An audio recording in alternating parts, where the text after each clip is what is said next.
બેઠક માટે આપને જણાવી દઉં, બે ઉમેદવાર બંને પક્ષોએ નક્કી કરી દીધા છે, કોંગ્રેસ અને ભારતીય જનતા પક્ષે. કોંગ્રેસ તરફથી ધર્મેશ પટેલ નવો ચહેરો, સી.આર. પાટીલ કે જેઓ નવસારીના સાંસદ પણ છે, તેઓને ભારતીય જનતા પક્ષે ફરી એકવાર મેદાને ઉતાર્યા છે. સવાલ એ છે, પત્રકારો શું માને છે, સી.આર. પાટીલ હેડ્રિક મારશે કે નહીં? કારણ કે લોકસભાની બેઠક બની નવસારી ત્યારથી સી.આર. પાટીલનો અને ભારતીય જનતા પક્ષનો આ બેઠક ઉપર દબદબો રહેલો છે.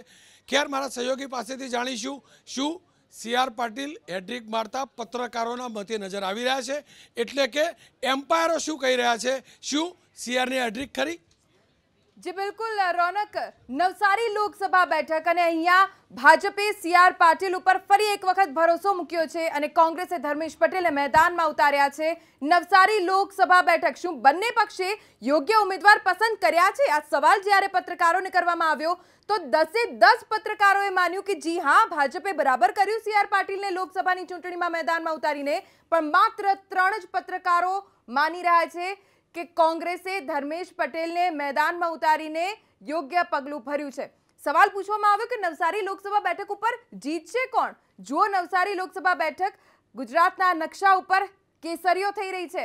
10 પત્રકારોએ કહ્યું છે કે નવસારી લોકસભા બેઠક ભાજપનો ગઢ છે અને 2019 લોકસભા ચૂંટણીમાં પણ રહેશે. ભાજપ જ જીતશે આ બેઠક ઉપર. હવે એ પૂછવામાં આવ્યું કે કેટલા મતથી થશે હાર કે જીત? તો 4,30,000 મતથી ભારતીય જનતા પાર્ટી નવસારી લોકસભા બેઠક પર કેસરીઓ કરશે.